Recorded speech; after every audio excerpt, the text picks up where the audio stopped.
This is your captain speaking. This is your captain speaking. We need all hands, all hands, all hands on deck. We need all hands on deck. We have just witnessed the Vanderbilt Commodores pulling off the motherfucking unthinkable. They have not beat the University of Alabama since I want to say the stats there of 1984. Man, bruh, come on in, man. What up, world? What up, world? This is your main man. I am DJ Double Dose, man, coming at you once again with another episode of Double Dose of Reality Sports, man. When we left last week, we just gotta stop saying it, folks. We gotta stop saying it. When we left last week, we said this week was basically like a little warm-up because this past weekend. It's like a little warm-up because this Saturday was gonna be the Saturday to sit your ass at home. That's what we said. We looked at the slate. It was like, okay, you got some people high-ranking people, mid-ranking people playing, folks. And hey, man, this should have been a whole hum Saturday.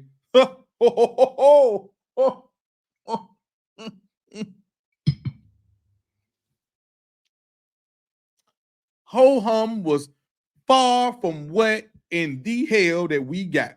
So before we even get into talking about the Bama and Vanderbilt game, before we even get anchored down, before we even get into that, let's just talk about the carnage that happened. You had USC, number 11 USC, losing 24-17 to Minnesota. You had number 10 Michigan, losing 27-17 to Washington. You had number 9 Missouri, losing 41-10 to Texas A&M. You had number 4 Tennessee, losing 19-14 to Arkansas. And the add salt, we're going to start on y'all first. And the add salt to the wound, Tennessee, that quarterback got hurt. Now, granted, he had done a lot of damage before we got hurt. That quarterback got hurt. And you pretty much led the majority of that game. Listen, people. This season, and we're not even going to get on. We'll deal with that later on in the segment. We're not even going to get on Miami being saved yet again by the ACC refs. Let's just stick with right now in this moment. If you love college football, let me get a hand clap. If you love college football, let me get a hand clap. Because, man, listen, you know, when your team is not doing well,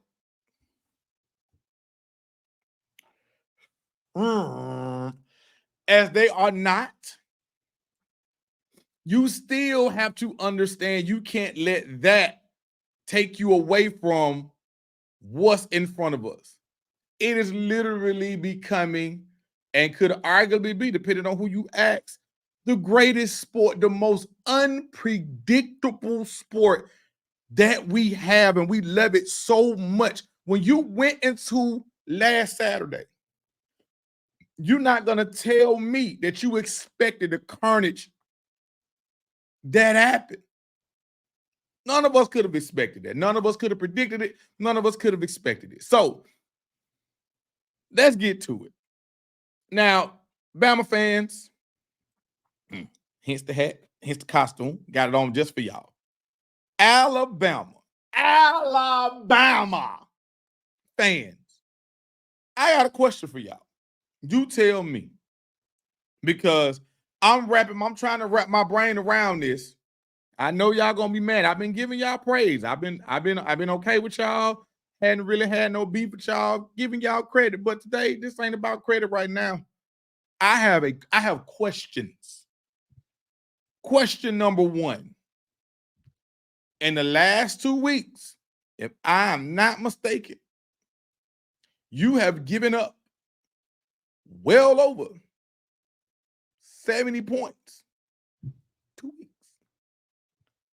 Under Nick Saban. I hope I'm wrong. If y'all want to get at me, but I think I heard it right. The most points the Vanderbilt had ever scored on Alabama was 13 under Nick Saban. Under Nick Saban. Now I'm not gonna go. I don't know nothing about that, but during the Nick Saban era, want to say they said the stat was something like most points they had scored on Alabama was 13. You let Vandy hang 40 on you. And it wasn't so much as they hung 40 on you. It was an ass whipping. There I say it. Because the South Florida game happened, I heard from all of you. Oh, it was a lot of turnovers. It was fumbles. It was fluky. Excuse me. It was this. It was that. Vanderbilt took the lead from this game and whooped y'all ass from the jump. And not to mention how they whooped. And the reason why I'm using the term, because I know somebody going to be like, oh, man, only won by a small margin. Fuck that. Vanderbilt, as a team, ran the ball for 166 yards. They ran the ball for 166 yards as a team. Now, you may say that's not great, but for Vanderbilt to run the offense that they ran, as efficient as they were, because sometimes it's not about the huge number, it's about efficiency. Pavia was 16 for 20 for 252 yards. This man only threw 4 incomplete passes, 2 touchdowns. 2 touchdowns. He only threw 4 incomplete passes. Not to mention, he ran the ball for 56 yards.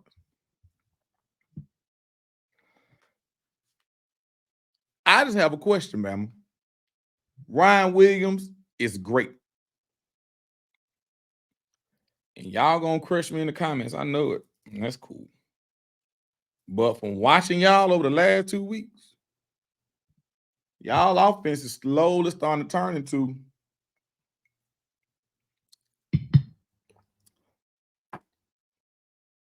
throw the Ryan Williams, the motherfucker out there somewhere. That's what it's turning into. And I say that because you were creating an identity with Milroe. And in this game, I didn't see it. Is it because Vanderbilt had a different scheme that you guys wasn't aware of? Because if so, that's like, okay, it's still the end of the day, it's still Vanderbilt. And my biggest concern is really not even the offense, because at the end of the day, you still score 35 points. Still score 35 points. So regardless of what the offensive strategy is, doesn't matter. Still put up 35 points. The issue is what I just stated. Even that game looked more like the second half versus Georgia for the whole game. Vanderbilt was able to dominate. They were able to make their checks. They were able to get into what they wanted to get into, and they were able to execute it. Even on the last drive, when you just needed a stop, you couldn't get it. You couldn't get it. You couldn't even get the stop you needed, even on the last drive, to get the ball back. You couldn't get it. So my question to you again, I have questions, Bama fans. Where in the fuck is your defense?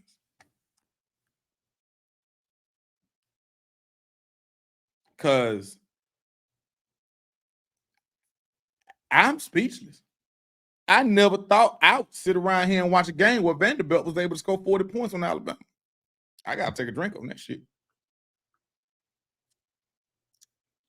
But I said all that to say what I've been saying all along. And what you saw this past weekend just further goes to the point that I have been making all along. Nobody this season is going to go to a point where nobody's going to finish this damn thing undefeated.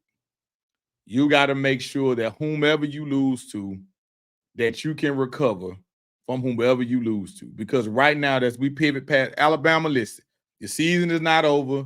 Sky's not falling. It looks bad because if you can't tighten up that secondary, which we've been saying,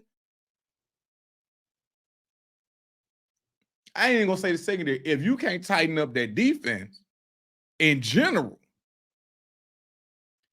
there's a couple more people on this schedule that could continue, that could cause this to end up being more than just one loss. I'm just gonna leave it at that. Now, Alabama fans, please stop. Please. Because y'all is getting all in y'all feelings because y'all is getting all of this smoke. Yes, y'all are. Because just last week, you was giving it to everybody. You was making every post. Oh, man, y'all said we was going to lose to Georgia. Oh, man, Georgia, blah, blah, blah, blah. I even had one of my homeboys tell me, ain't nobody better than us right now. I said, well, wait a minute now. Wait a minute now. I mean, let's not act like, oh man, they beat Michigan. Michigan ain't shit. I said, wait a minute now. What about Ohio State? Oh, they ain't shit. I said, wait a minute now. And lo and behold, you go and you not only lose to Vanderbilt, it wasn't fluky. It wasn't a last minute field goal. It wasn't a scoop and score. It wasn't a dumb fumble. You literally let Vanderbilt hang 40 points on you after you gave up 30 plus points last week to Georgia. So in a 2-week time span, you have given up well over 70 points. I'm going to leave it at that. You can take from that whatever you want to take from it. You can kill me in the comments if you want to. It is fine by me, but anchor motherfucking down. And Bama goes down in flames.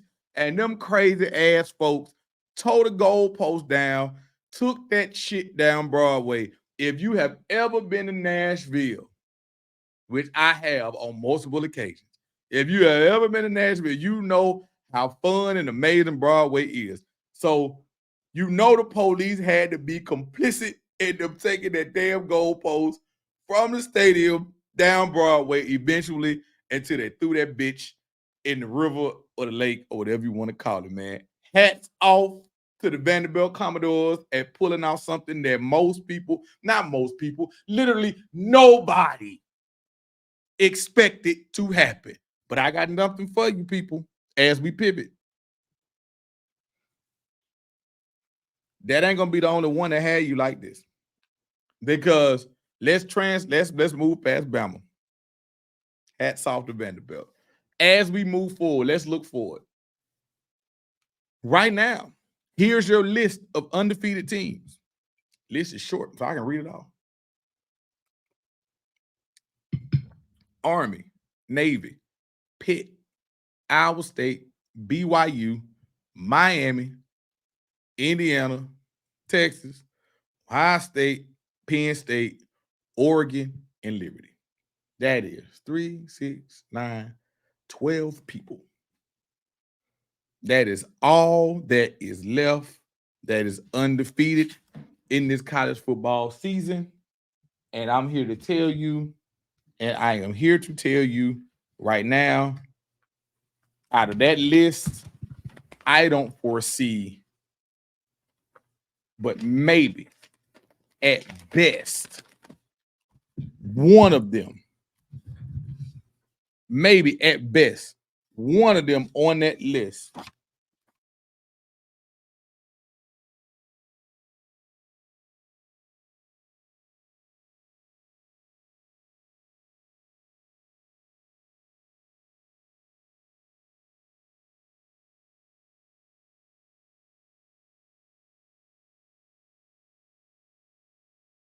I don't see nobody else making it to their ultimate goal.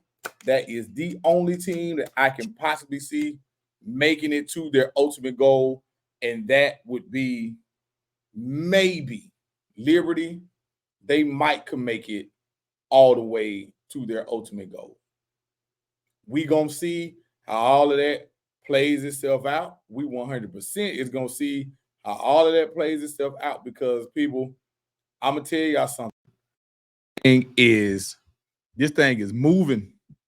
It is moving. Do you hear me? This season is moving. It is rolling, man. So let's dig into some of the other games. Let's go to Miami. I'm tired of talking about Miami, bro. Y'all know how I feel about Miami. Let's just touch on them for just a brief moment. Here's my thing. Here's my take. Here's my take. And I'm going to leave it at this. If you're going to call targeting, if that's what you're going to call, and you're going to call targeting, then you call it. Because per all of you, referees and everybody else, you say what? Targeting, we are trying to make sure for the player safety in the game. I don't know what more clear targeting you need to see. He launched. He made helmet contact. I've been hearing y'all say, well, he led with the shoulder. Okay. But he launched. He made helmet contact. And for me, it more so looked like you guys, and I get it. And please, Cal fans, hey, you're not immune from this, because make a fucking play. You had a 25-point lead. So on one end, I can understand the logic. We're not about to end the game in the ref's hands and let that be the reason why when you were up by 25, we're not going to just bail you out. Understood. But if you're going to call it, then you need to call it. And that's just that simple. They have been inconsistent with how they call targeting. They call it when they want to.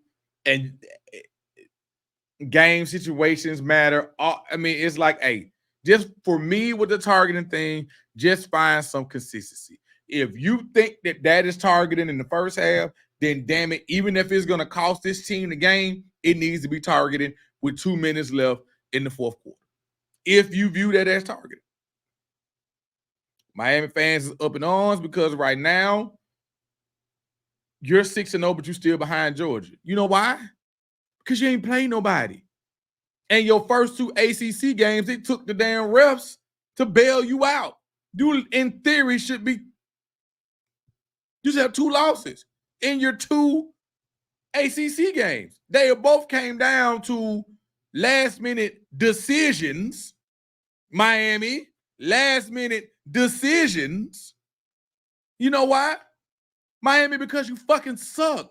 Cam Ward, little arrogant-ass little dude, he's a turnover machine, like we told you he was before he got there. Yeah, he looked good pre-ACC games. He did. Now, last 2 ACC games, he's turned the ball over multiple times and have put you in situations where you've needed the referees to bail you out. Sorry, Miami, you're not that good of a team. It just is what it is. And I hate to break it to you, but if you end up making it to Clemson, they're going to beat y'all ass. And I am not a Clemson fan, not in the least little bit. But you get to throwing 2 and 3 picks against Clemson, that's going to be your ass. Moving right along. In other news, just had to get that off my chest. But I'm just going to say this, man. You know, this weekend coming up, we're going to have multiple shows this week. This weekend coming up is special. And I want everybody to enjoy it. And in case you don't know what we got coming up this week, let's just briefly touch on it, and then we're going to get up out of here. You got, what now is more interesting, but you got Alabama and South Carolina kicking you off at 11 o'clock. 2:30, you got Texas and Oklahoma. You got USC and Penn State. You got Notre Dame and Stanford. Come on down a little more. You got Florida and Tennessee. Come on down a little more. You got Oregon and Ohio State. Night slate. And you got LSU and Ole Miss. And if that ain't enough, the nightcap, we got motherfucking Colorado and Kansas State. Ladies and gentlemen, that is a slate for the ages. So obviously it's going to be hard to top. It's going to be hard to top what we just saw. Because the upsets that we saw this weekend, next weekend is going to be hard to top. But damn it, it's going to make for some good ass TV. And damn it, it's going to make for some good ass content. So I will touch on Florida State because I don't want people to think like I'm ducking the smoke. Touch on this and then we out of here real quick.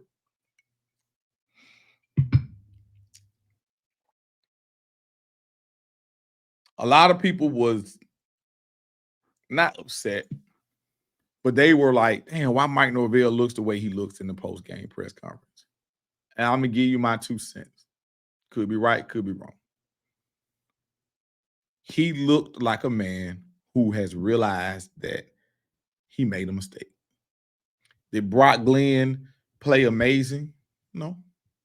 His numbers won't show you that he played amazing.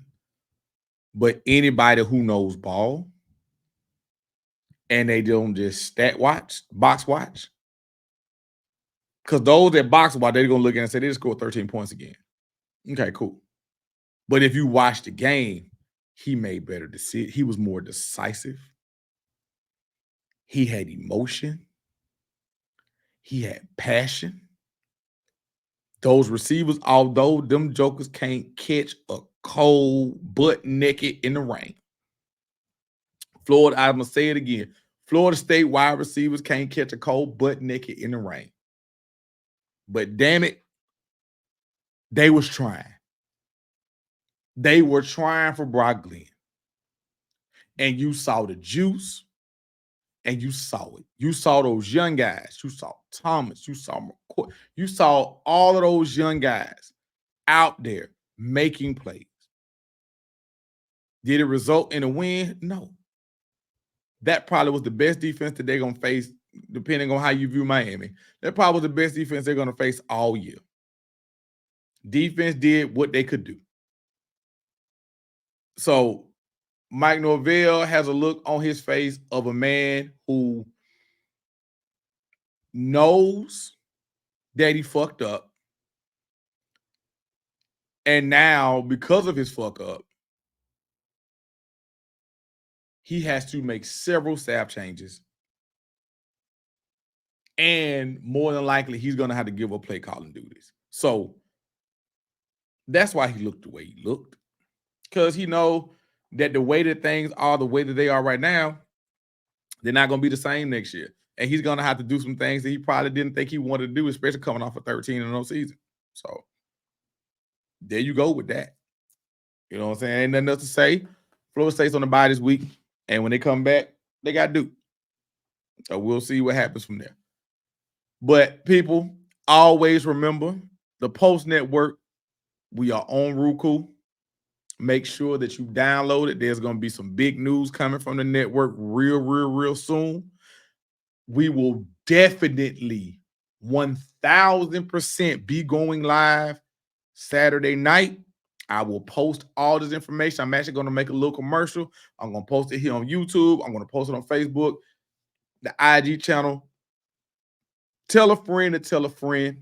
Make sure that you, because a lot, I've been seeing it a lot in the numbers in the analytics, man. A lot of you people that watch me, you're not following. Make sure that you like and subscribe to the show. I appreciate all of y'all, man. This thing is just going. We halfway through the season. And man, last week did not disappoint. And we're going to keep rocking. We're going to keep rolling. We're going to talk about all these injuries in the NFL soon. Trust me. Because every week, somebody going down. So, love y'all, man. Live, laugh, and love, man. In these times, make sure you enjoy it. Live, laugh, and love, man. Live your life to the fullest. Love on the people that love you back, and find something to laugh at each and every day. And I'm out.